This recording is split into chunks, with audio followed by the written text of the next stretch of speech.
আসসালামু আলাইকুম। সকলকে স্বাগতম জানাচ্ছি বিন্যাস সমাবেশের আরো একটি নতুন লেকচারে। এবং আজকে আমরা আলোচনা করব শর্তাধীন সমাবেশ। বিভিন্ন শর্ত সাপেক্ষে সমাবেশ করতে গেলে আমরা কিভাবে সলভ করব সেই জিনিসটা। তো শর্তাধীন সমাবেশ, প্রথমে শর্তাধীন সমাবেশের ভেতরে বেশ কয়েকটা তথ্য আছে, এগুলো আমাদেরকে জানতে হবে। একটু প্রথমে ভিডিওটা এখন একটু পজ করে একদম প্রথম থেকে শেষ পর্যন্ত একবার তুমি রিডিং করে নাও। আমি জানি রিডিং করলে কিচ্ছু বুঝবা না, আমি একটা একটা করে বুঝাবো, সমস্যা নাই। তো একবার পড়ে নাও আগে, তারপরে বোঝার চেষ্টা করো, নিজে নিজে রিয়েলাইজ করার চেষ্টা করো। আমি তারপরে আসো, ভিডিওটা আবার প্লে করো, করে এখন শুরু করো। দেখো প্রথমটা কি বলছিল, এন সংখ্যক ভিন্ন ভিন্ন বস্তু থেকে প্রতিবার আর সংখ্যক নিয়ে সমাবেশ, যাতে পি সংখ্যক বস্তু সর্বদাই থাকবে। এইটা হচ্ছে আমাদের শর্ত, যে পি সংখ্যক নির্দিষ্ট বস্তু সর্বদাই থাকবে। তুমি আমাকে এমনিতে এভাবে বলো যে এন সংখ্যক থেকে যদি আমি আর সংখ্যক নিয়ে সমাবেশ করি, এন সংখ্যক হতে আর সংখ্যক নিয়ে আমি কি করব, সমাবেশ, তাহলে উত্তর কি হবে, এনসিআর। তবে আমার এখানে যে কেস, সেখানে বলছে এন সংখ্যক থেকে প্রতিবারে আর সংখ্যক নাও, কিন্তু পি সংখ্যক বস্তু সর্বদাই থাকবে। তাহলে মোট বস্তু এন সংখ্যক, ধরো এই যে 1 2 3 4 5, এখানে এটা মনে করো এন সংখ্যক, তাহলে এখানে এন সংখ্যক আছে। আমাকে নিতে বলছে মনে করো তিনটা তিনটা তিনটা, এই যে বা তিনটা বা চারটা, মনে করো 1 2 3 4, এই চারটা নিতে বলছে, এটাই আর সংখ্যক। তবে এই আর সংখ্যকের মধ্য থেকে পি সংখ্যক বস্তু, মানে এই দুইটা বস্তু, দুইটাকে আমি পি সংখ্যক বলছি, এই পি সংখ্যক বস্তু আমার উত্তরের ভেতরে মানে বাছাই প্রক্রিয়ায় অবশ্যই রাখতে হবে। তাহলে বাছাই প্রক্রিয়ায় যদি এরা আগে থেকেই থাকে, তাহলে এরা দুইজন আগে থেকেই এখানে আছে। তাহলে এখানে লাগবে আর কয়টা, লাগবে আর কয়টা, মোট যতগুলো লাগতো আর সংখ্যক, সেখান থেকে যেহেতু পি সংখ্যক আগে থেকেই আছে, তাহলে আমার লাগবে আর কয়টা, আর মাইনাস পি সংখ্যক বাছাই করতে হবে, তাহলে তো হয়ে যাবে। কেননা পি সংখ্যক বস্তু অলরেডি এখানে আছে, আমার বাছাই করতে হবে আর কয়টা, আর সংখ্যক নিতে বলছিল, আর সংখ্যক, তার ভিতরে পি সংখ্যক অলরেডি আছে, তাহলে আমার আর বাকি এই কয়টা বাছাই করলেই তো হয়ে যাচ্ছে, ওদেরকে যেহেতু রাখতেই বলছে। তাহলে আমরা এই আর মাইনাস পি সংখ্যক বাছাই করব। এখন মোট আছে কয়টা, মোট ছিল এন সংখ্যক, তার ভেতরে যে পি সংখ্যক অলরেডি ওখানে চলে গেছে, তাহলে বাকি থাকছে আর কয়টা, এন মাইনাস পি সংখ্যক। তাহলে যদি পি সংখ্যক নির্দিষ্ট বস্তু রাখতেই হয়, তাহলে মোট ছিল এন, সেখান থেকে পি সংখ্যক বাদ দিলে অবশিষ্ট কয়টা থাকছে, এন মাইনাস পি সংখ্যক থেকে কয়টা ঘর ফিল আপ করতে হবে, কয়টা বাছাই করতে হবে, তোমাকে বাছাই করতে হবে কয়টা, আটটা বাছাই করতে হতো, কিন্তু পি সংখ্যক যেহেতু আগে থেকে বাছাই করতে বলে দিয়েছে, তাহলে বাকি আর আর মাইনাস পি সংখ্যক বাছাই করতে হবে। এইটার উপায় কত হবে, এন মাইনাস পি সংখ্যক হতে আর মাইনাস পি সংখ্যক বাছাই প্রক্রিয়া, N C N minus P, N minus P, N minus P C R minus P, এটা হবে উত্তর। দেখো এটাই উত্তর আছে, N minus P C R minus P. Okay, আশা করছি বুঝছো। চলো পরেরটা কি বলছি, এন সংখ্যক ভিন্ন ভিন্ন বস্তু থেকে প্রতিবার আর সংখ্যক নিয়ে সমাবেশ করো, যাতে পি সংখ্যক নির্দিষ্ট বস্তু কখনোই থাকবে না। তাহলে আমারও এবারেও মোট বস্তু আছে কয়টা, এন সংখ্যক, এন সংখ্যক, বাছাই করতে বলছে কয়টা, আর সংখ্যক, এই আর সংখ্যক বাছাই করতে হবে। তবে এখানে ভুলেও এই যে পি সংখ্যক, এই কয়েকটা, সাপোজ এই কয়েকটা হচ্ছে পি সংখ্যক, এই পি সংখ্যক বস্তু এখানে রাখা যাবেই না। তাহলে ওটা রাখা যাবে না, তাহলে ওরা আগেই বাদ। তাহলে ওটা বাদে আমাকে মোট বাছাই এখন করতে হবে কয়টা, আটটাই বাছাই করতে হবে, কারণ ওটা রাখাই যাবে না। তাহলে আর সংখ্যকই তো বাছাই করতে হবে, কিন্তু বাছাই কি সবগুলা থেকে করব না, এই পি সংখ্যক আগেই বাদ, তাহলে ওদেরকে বাদ দিয়ে বাকি এই যে এন মাইনাস পি সংখ্যক থেকে আমি আর সংখ্যক বাছাই করব। তাহলে কি হবে, এন মাইনাস পি সংখ্যক থেকে আর সংখ্যক বাছাই প্রক্রিয়া, এন মাইনাস পি সি আর। দেখো এটাই কিন্তু আমাদের এখানে সূত্রে ছিল। কাজে এই জিনিসটা তুমি ফিল করে করে তোমাকে মাথায় আনতে হবে, কখনোই মুখস্থ করে পারবা না। যেমন আমি এরপরে যখন একটা একটা করে প্রশ্নের উত্তর করবো, দেখো দেখবো প্রশ্নের উত্তরে এই তথ্যগুলো আবার বলবো, বলে প্রশ্নগুলো সলভ করবো, ঠিক আছে। দেখো এর পরেরটা কি বলছে, এন সংখ্যক জিনিস হতে প্রত্যেকবার অন্তত একটি জিনিস নিয়ে গঠিত সমাবেশ। তাহলে তোমাকে যতবার বাছাই প্রক্রিয়া করবা, তার ভেতরে অন্তত একটা জিনিস রাখতেই হবে, অন্তত একটা রাখতেই হবে। আচ্ছা, তাহলে এখন প্রত্যেকবার আমরা সমাবেশ করব, তাহলে কয়বার, এন সংখ্যক। তাহলে খেয়াল করো, আমি এন সংখ্যক না বলে 5 সংখ্যক বলে তোমাকে একটা এক্সাম্পল দেই। তাহলে মনে করো আমার কাছে এন সংখ্যক না, বরং 5টা জিনিস আছে, সেই 5টা জিনিস থেকে আমাকে এক একবার এক একভাবে বাছাই করতে হবে, কতভাবে বাছাই করতে পারবো। তো প্রথমে যখন বাছাই করব, ধরো প্রথম বস্তুটা, সেটা আমি নিতেও পারি, বাছাইয়ের ভিতরে রাখতেও পারি, আমি চাইলে নাও রাখতে পারি, তাহলে রাখতেও পারি নাও রাখতে পারি, তাহলে এটা দুইটা অপশন চলে গেল, হয় রাখবো নাহলে রাখবো না। দ্বিতীয় বস্তুটাও হয় রাখবো নাহলে রাখবো না, তৃতীয় বস্তুটাও হয় রাখবো নাহলে রাখবো না, এরপরটাও রাখবো বা রাখবো না, রাখবো বা রাখবো না। তাহলে মোট কয় ভাবে বাছাই করতে পারি, গণনার গুণন বিধি অনুযায়ী গুণ করে দাও, সবগুলা গুণ করলে এরকম এন সংখ্যক, তাহলে এন সংখ্যক 2 গুণ করলে কত হবে, 2 টু দি পাওয়ার এন, এটাই হবে অ্যান্সার। এতভাবে আমি বাছাই করতে পারি। তবে প্রশ্নে একটা কন্ডিশন জুড়ে দিয়েছে, যে অন্তত একটা জিনিস আমার কি করতে হবে বলো, আমার থাকতেই হবে। তাহলে এই কেসের ভেতরে এটা রাখবো বা রাখবো না, এটা রাখবো বা রাখবো না, এটা রাখবো বা রাখবো না, তাহলে এমন একটা কেস আছে না যেখানে কাউকেই রাখবো না, এটাও তো একটা কেস পড়ে যাচ্ছে। তো কাউকে রাখবো না, এটা করা যাবে না, অন্তত একটাকে রাখতেই হবে। তাহলে ওই একটা কেস খালি আমাকে বাদ দিয়ে দিতে হবে। যেই কেসে কাউকে রাখছি না সেই কেসটা কি করতে হবে বলো, আমাকে বাদ দিয়ে দিতে হবে। তাহলে কি হবে, 2n-1, এটা হবে আমাদের সূত্র। ওকে, তাহলে এরপরটা দেখো কি বলছে, m সংখ্যক ভিন্ন ভিন্ন জিনিস হতে p সংখ্যক এবং n সংখ্যক থেকে r সংখ্যক। তো তোমরা আমাকে বলো m সংখ্যক থেকে p সংখ্যক বাছাই করবা কত ভাবে, mcp। এবারে n সংখ্যক থেকে q সংখ্যক জিনিস বাছাই করবা কত ভাবে, ncq। দুটো আলাদা আলাদা সমাবেশ করলাম, কিন্তু এই দুইটা সমাবেশ একসাথে করতে বলছে। তাহলে দুইটা কমপ্লিট হলে তবেই তো কাজটা কমপ্লিট হচ্ছে। তার মানে পুরো কাজটা ওই দুইটা কাজের উপরে নির্ভরশীল। তার মানে সম্পূর্ণ কাজটা ওই পৃথক পৃথক দুইটা সেগমেন্টে ভাগ করেছি। তাহলে গণনার গুণন বিধি অনুযায়ী কি করে দিতে হবে, গুণ করে দিতে হবে। তাহলে কি হবে, এমসিপি ইন্টু এনসিকিউ, এটা হবে আমাদের ফর্মুলা। এরপরেরটা দেখো কি বলছে, এ সংখ্যক প্রথম রকমের বস্তু, বি সংখ্যক দ্বিতীয় রকমের বস্তু, সি সংখ্যক তৃতীয় রকমের বস্তু থেকে প্রতিবারে যে কোনো সংখ্যক বস্তু নিয়ে সমাবেশ কত। তাহলে প্রথম রকম বস্তু, দ্বিতীয় রকম বস্তু, তৃতীয় রকম বস্তু, প্রথম সংখ্যক বস্তু আছে কয়টা, এটা, দ্বিতীয় সংখ্যকটা আছে কয়টা, বিটা, তৃতীয় সংখ্যকটা আছে কয়টা, সিটা। এখন আসো, আমি চাইলে প্রথম সংখ্যক বস্তুটা নিবই না, জিরোটা নিলাম না। আমার মন চাইলে আমি একটা নিলাম, আমার মন চাইলে আমি দুইটা নিলাম, আমার মন চাইলে আমি তিনটা নিলাম। এরকম করে করে যেহেতু এ সংখ্যক, আমি চাইলে এ সংখ্যক বার নিতে পারি। বি এরটাও কি, আমি চাইলে নিব না, বা একটা নিব, বা দুইটা নিব, বা তিনটা নিব। আবার চাইলে বি বারও নিতে পারি, কেন দ্বিতীয়টা আছে বি পরিমাণ। তৃতীয়টা নিব না, একটা নিব, দুইটা নিব, তিনটা নিব, সি বার নিতে পারি। তাহলে কত ভাবে নিতে পারি প্রথম বস্তুটা দেখো তো, এক থেকে এ পর্যন্ত এ সংখ্যক, তার মধ্যে আবার একবার নিব না, এটাও একটা কেস। তাহলে মোট কয় ভাবে নিতে পারি, a+1 পদ্ধতিতে নিতে পারি না। আমার সমাবেশের ভিতরে এটা থাকলো, এটা একটা থাকলো, এটা দুইটা থাকলো, এটা তিনটা থাকলো, এটা পাঁচটা ছয়টা এরকম করতে হতো, এটা এ সংখ্যক বার থাকলো। তাহলে কত ভাবে থাকতে পারে, একটাতে তো নাও থাকতে পারে, সেটাও একটা কেস। তাহলে মোট a+1 ভাবে থাকতে পারে। এই বস্তুটা তাহলে কয় ভাবে থাকতে পারে, b+1 ভাবে থাকতে পারে, আর এই বস্তুটা c+1 ভাবে থাকতে পারে। তাহলে গণনার গুণন বিধি অনুযায়ী, কেননা সবগুলো মিলেই তো আমার এই বাছাই প্রক্রিয়া, তাহলে a+1 into b+1 into c+1 গুণ করে দিলাম। কিন্তু এর ভেতরে এমন একটা কেস পড়ছে, মানে এখানে এরকম আছে, এটা জিরো, এটা একটা, এটা দুইটা, এটা জিরো, এটা একটা, এটা একটা, এটা জিরো, এটা একটা, এটা তিনটা, এটা একটা, এটা জিরো, এটা জিরো, এটা একটা, একটা, একটা, একটা, দুইটা, দুইটা, একটা, দুইটা, তিনটা, একটা, একটা, তিনটা, অনেক ভাবে আছে। কিন্তু এর ভেতরে কি এমন একটা কেস আছে না যেখানে এটাও জিরোটা, এটাও জিরোটা, এটাও জিরোটা, তার মতো কাউকেই নিলাম না। এটা কি আবার করা যাবে যে কাউকেই নিব না, না এটা করা যাবে না। তাহলে এটা কি হবে, এই কেসটা খালি বাদ পড়ে যাবে, যেই কেসে আমি কাউকেই নিচ্ছি না। তাই লাস্টে একটা কি করতে হবে, -1, এইটা চলবে। আমি জানি হয়তো এই কথাগুলো শুনে অনেকেই ফিল করতে পারছো না। আমি একটু পরে যখন ম্যাথ করাবো, যে কতভাবে নাস্তা দেওয়া যাইতে পারে, কতভাবে বাছাই করা যাইতে পারে ছাত্রদেরকে, যেখানে না মেয়েরা সর্বদাই থাকবে বা মেয়েরা সর্বদাই থাকবে না, ওই ম্যাথগুলো করতে গেলে তুমি এগুলো ফিল করতে পারবা। কাজে আপাতত একটু ধৈর্য সহকারে দেখো, বুঝতে পারো কিনা, আমরা ওই ম্যাথ পর্যন্ত একটু অপেক্ষা করো। দেখ এরপরেরটা কি বলছে, এ সংখ্যক প্রথম রকমের বস্তু, বি সংখ্যক দ্বিতীয় রকমের বস্তু, সি সংখ্যক তৃতীয় রকমের বস্তু হলে প্রতিটির অন্তত একটি নিয়ে উৎপন্ন সমাবেশ কত। তাহলে বলো, এ সংখ্যক প্রথম রকমের বস্তু, দেখো আমরা একটু আগে এইটা করেছি, এই যে এই যে এ সংখ্যক প্রথম রকমের বস্তু, তাহলে এন সংখ্যক জিনিস থেকে অন্তত একটা, উত্তর কি ছিল 2n-1। তাহলে বলো এ সংখ্যক থেকে, এখানে কি বলছে, এ সংখ্যক থেকে আমার বলেই দিয়েছে প্রতিটির অন্তত একটি থাকতে হবে। তাহলে প্রথমটা কি হবে, যেহেতু এ সংখ্যক, আগের বার ছিল এন সংখ্যক, এবার এ সংখ্যক, তাহলে কি হবে 2a-1। এরপরে দ্বিতীয়টা কি হতে পারে, যেহেতু বি সংখ্যক, তাহলে 2b-1।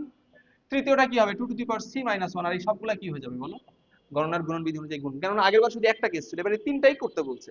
তাহলে তিনটা মিলালে কি হবে, তিনটা মিলেই তো কমপ্লিট কাজ, গণনার গুণন বিধি অনুযায়ী কি হবে, গুণ হয়ে যাবে। ঠিক আছে, আশা করছি এটা বুঝেছো।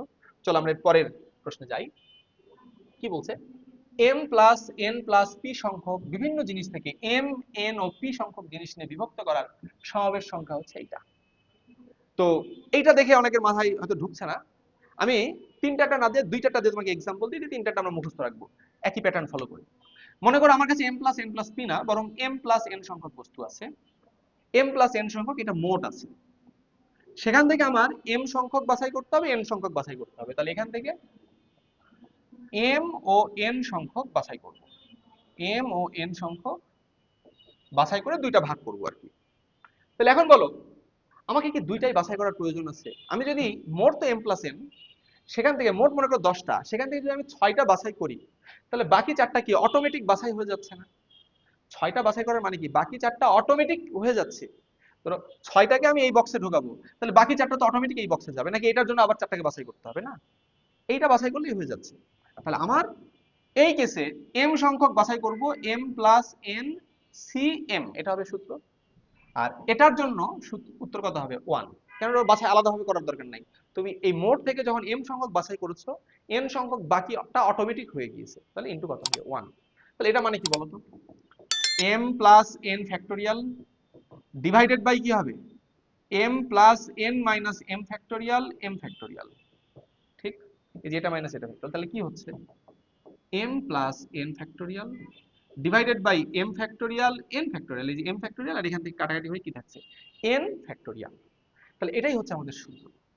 তাহলে m প্লাস n সংখ্যক থেকে m ও n সংখ্যক বাছাই করা কি এভাবে করতে পারো, ডিরেক্ট মুখস্থ রাখতে পারো, m plus n factorial divided by m factorial n factorial. তাহলে তোমরা বলো, যদি m plus n plus p হয়, সেখান থেকে m n ও p সংখ্যক জিনিস নিয়ে বাছাই করে আমরা সমাবেশ করি, তাহলে কি হবে? এইটার factorial m plus n plus p এর factorial divided by m factorial n factorial p factorial. Okay, আশা করছি এটা বুঝেছো। এবারে এর পরেরটা কি বলছে দেখো, m equal to n equal to p হলে, আচ্ছা আমি নিচের এগুলো মুছে ফেলি, এটা মুছে ফেলি, সবই মুছে ফেলি, তাহলে তোমাদের জন্য বুঝতে ভালো হবে পরেরটা। দেখো, এটা তো আমরা বুঝলাম। এখানে বলছে যদি m equal to n equal to p হয়, দেখো আমরা কেবলই বললাম m প্লাস n থেকে তুমি যদি m ও n সংখ্যক বাছাই করো, তাহলে সূত্র কি হবে? m plus n factorial divided by m factorial n factorial. কিন্তু এখন বলছে না, m আর n এরা কি সমান। এখন প্রশ্নে বলে দিচ্ছে, মনে করো m আর n কি সমান। তাহলে বলো m আর n সমান মানে কি? দুটাই m সংখ্যক, m সংখ্যক m সংখ্যক, দুটাই m সংখ্যক। তাহলে মোট জিনিস কয়টা? m প্লাস n মানে কি 2m সংখ্যক না? মোট জিনিস, মোট জিনিস 2m সংখ্যক। আর কি m আর n মানে দুইটা কি আলাদা আলাদা ভাগ হলো? আগের বার মনে করো এই বক্সে 10টা যাচ্ছিল, এই বক্সে 4টা যাচ্ছিল, এবার কি তাই হচ্ছে? এই বক্সেও 5টা, এই বক্সেও 5টা। তাহলে এখানেও m সংখ্যক, এখানেও m সংখ্যক। তাহলে সূত্র যদি এটার মতো করে ভাবো, m প্লাস n মানে কি 2m ফ্যাক্টোরিয়াল, নিচে কত? এটাও m ফ্যাক্টোরিয়াল m ফ্যাক্টোরিয়াল, তাহলে কি হবে? m ফ্যাক্টোরিয়ালের স্কয়ার। এটা উত্তর হওয়ার কথা। তবে এখানে একটা প্রবলেম আছে, সেটা হচ্ছে এখন কি আগেরবার m আর n দুটো আলাদা আলাদা ছিল, এবার কি দুটাই m সংখ্যক না? দুটাই m সংখ্যক। আর আমরা বলেছিলাম এই দুটো m সংখ্যক নিজেরা নিজেরা আবার কিভাবে সাজতে পারে? m ফ্যাক্টোরিয়াল উপায়ে সাজতে পারে। কিন্তু সেটা কিন্তু এখন আর আলাদা কিছু হচ্ছে না, একই জিনিস হচ্ছে। সেটা এই ক্ষেত্রে কি হচ্ছে? একই জিনিস হচ্ছে। তাই কি করতে হবে? একটা 2 ফ্যাক্টোরিয়াল তে ভাগ করতে হবে। ঠিক আছে, 2 ফ্যাক্টোরিয়াল তে ভাগ করতে হবে। কিন্তু এইটাই যদি আবার বলতো যে এইটা দুইজনের মধ্যে ভাগ করে দাও, দুইজনের মধ্যে, তখন দুইজনের মধ্যে দিলে এখন এটাও m সংখ্যক, এটাও m সংখ্যক, কিন্তু এবার কিন্তু তারা এক না। কারণ একটা আমার m সংখ্যক, একটা আরেকজনের m সংখ্যক, তখন দুইটা কিন্তু আলাদা আলাদা m সংখ্যক হচ্ছে। তখন কিন্তু আর এই 2 ফ্যাক্টোরিয়াল দিয়ে ভাগ হবে না। তাহলে দুইজনের মধ্যে যদি বলতো দুইজনের মধ্যে ভাগ করো, তখন কি হতো? 2m factorial divided by m ফ্যাক্টোরিয়ালের কি স্কয়ার। ওকে, তাহলে তাহলে এখন খেয়াল করো এই জায়গায়, এখানে ব্র্যাকেট দিয়ে রাখি, এই জায়গায় কি বলছে? এখানে ওই জিনিসটা বলছে তিনজন, m equal to n equal to p হলে কি হবে? 3m factorial divided by m factorial, এবার কিউব, এখানে স্কয়ার ছিল এখানে কিউব। আর যেহেতু m n p তিনজনেই একই, তিনজনেই একই, তাহলে ওরা নিজেদের ভেতরে যে বিন্যাসটা ওইটাকে দিয়ে ভাগ করে দিতে হবে। তাহলে কি হবে? এই যে 3 ফ্যাক্টোরিয়াল দিয়ে ভাগ করে দিব, তবে আমরা এই বাছাই প্রক্রিয়া বা সমাবেশটা সম্পন্ন হবে। কিন্তু এটা যদি বলতো জিনিসগুলো তিনজন ব্যক্তির মধ্যে বন্টন করো, তখন তিনটাই ধরো m সংখ্যক, কিন্তু একটা আমার m সংখ্যক, আর একটা আরেকজনের m সংখ্যক, আর একটা আরেকজনের m সংখ্যক, তখন কিন্তু এগুলো সমান সমান হলো না। কারণ একটা আমার m, একটা ওর m, একটা এর m। এবার কিন্তু তিনটাই m না, m এর সাথে জুড়ে দিচ্ছি একটা তিন ব্যক্তির m। কাজে এই ক্ষেত্রে কিন্তু আর 3 ফ্যাক্টোরিয়াল দিয়ে ভাগ হবে না, শুধু এইটাই হবে। ওকে, চলো আমরা ম্যাথ করি, ম্যাথ করলে আস্তে আস্তে ক্লিয়ার হবে। দেখো কি বলছে, 8 জন বালক 2 জন বালিকা, তাহলে মোট কয়জন? মোট হচ্ছে 10 জন, মোট হচ্ছে 10 জন। এখন বলছে কি 6 জনের একটি কমিটি গঠন করো। কি বলছে? 6 জনের একটি কমিটি কত উপায়ে গঠন করা যাবে। যদি 1 নাম্বার বা 2 নাম্বার প্রশ্নের কন্ডিশনগুলো না বলতো, তখন কি মোট 10 জন থেকে কমিটিতে রাখবা কয়জনকে? 6 জনকে বাছাই করতে হবে। তাহলে উত্তর কি হবে? 10c6, 10 জন থেকে কমিটির 6 জনকে বাছাই করলাম, কোনো কন্ডিশন নাই। এটা উত্তর, আমরা এনসিআর সূত্র দেখেছি। কিন্তু এবার 1 নাম্বারটাতে বলছে সর্বদা গ্রহণ করে, তাহলে আমার বালিকাদেরকে গ্রহণ করতেই হবে, মানে বাছাই করতে হবে 6 জন, 6 জনকে বাছাই করব, মোট আছে 10 জন, মোট আছে 10 জন, যার ভেতরে বালিকা আছে কয়জন? 2 জন। এখন এই 6 জন বাছাই করবা, ঠিক আছে, 6 জন, 6টা ঘর করো, 1 2 3 4 5 6। তবে এই 6 জনের ভেতরে এই দুইটা ঘরে এখান থেকে দুইটা বালিকা, এখানে তো 8 প্লাস 2 জন ছিল, দুইটা বালিকা, ওই দুইটা বালিকাকে রাখতেই বলছে। তাহলে দুইটা বালিকাকে এখানে রাখতেই হবে, তাহলে দুইটা বালিকা এখানে আগে থেকেই বসে আছে। তাহলে বাকি কি আর এই 4 জনকে বাছাই করলেই হবে না? বালিকাদের তো এখানে আছে, তাহলে বাকি 4 জনকে বাছাই করলেই হবে না? তাহলে এনসিআর সূত্রের মধ্যে আমি যদি এখন এভাবে ভাবি, আমার বাছাই করতে হবে কয়জনকে? আর 4 জন। 4 জন, 2 জন বালিকা যেহেতু আগে থেকেই সিলেক্ট, কারণ মোট আগে ছিল তো 10 জন, কিন্তু 2 জন বালিকা কিন্তু এখান থেকে ওখানে সিলেক্ট হয়েই আছে। তাহলে এখান থেকে কি 2 জন বালিকা কমে গেছে না?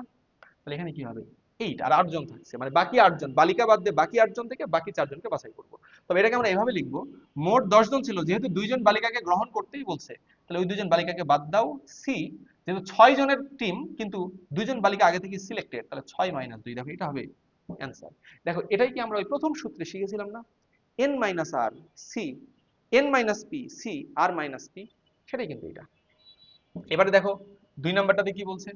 2 নাম্বারটাতে বলছে সর্বদা বর্জন করে, সর্বদা বর্জন করে। তার মানে তোমাকে বাছাই করতে হবে কয়জন? এনসিআর, ভাবো তুমি এভাবে যে আর, আর মানে কি? আর মানে বাছাই করতে হবে কয়জনকে? 6 জনকে, 6। কিন্তু বালিকাদেরকে কখনো রাখা যাবে না, তাহলে বালিকারা আগেই বাদ। মোট 10 জন ছিল, কিন্তু বালিকা এই 2 জন আগেই বাদ, ওদেরকে এখানে তুমি আনতেই পারবা না। তাহলে ওরা বাদে বাকি 8 জন থেকে ইচ্ছা মতো 6 জনকে বাছাই করো, তাহলে বাকি 8 জন। তবে এটাকে এভাবে ভাববা, 10 - 2, যেহেতু ওদেরকে বর্জন করতে বলছে, C6। ওকে, দেখো এটাই 2 নাম্বার কেসের সূত্রটা ছিল। ঠিক আছে, আশা করছি ম্যাথটা বুঝেছো।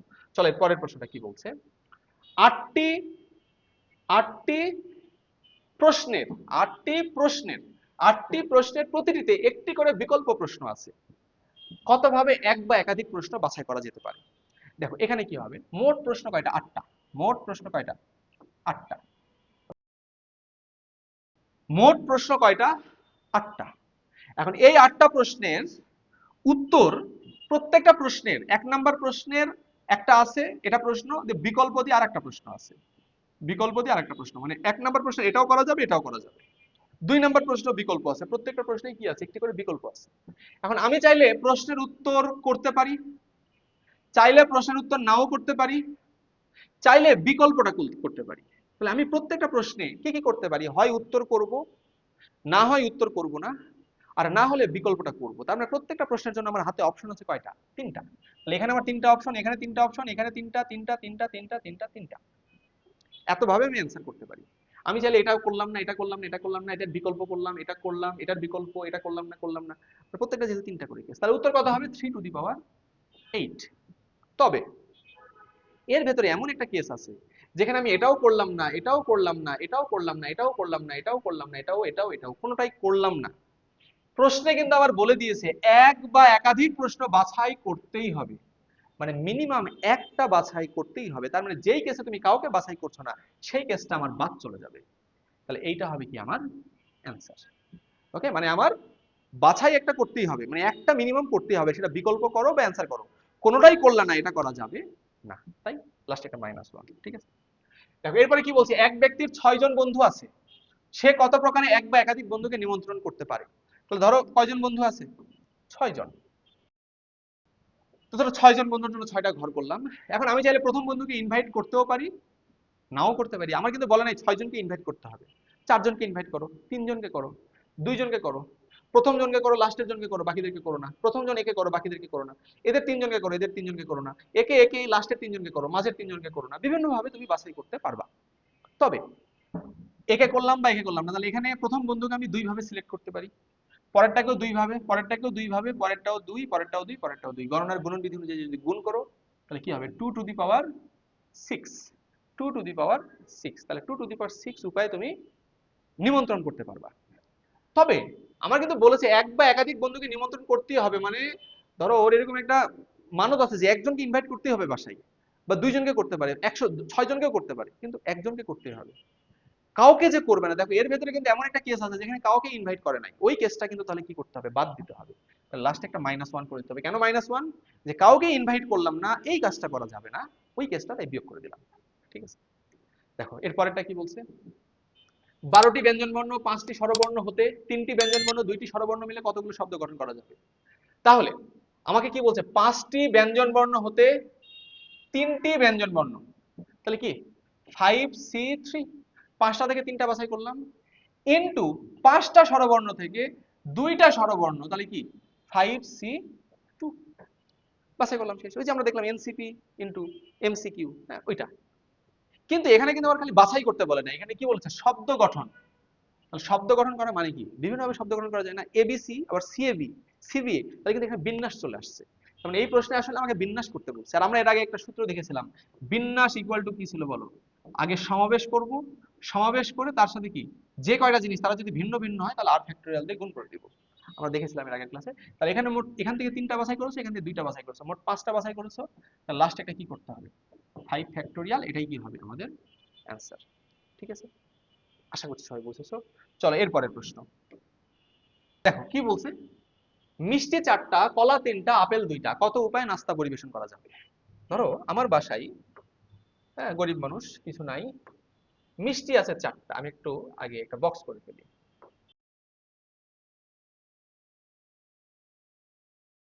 ধরো আমি গরিব মানুষ, আমার বাসায় তেমন কিছু নাই, মাত্র 4টা মিষ্টি আছে, 4টা মিষ্টি আছে, কলা আছে 3টা, আপেল আছে 2টা, আপেল আছে 2টা।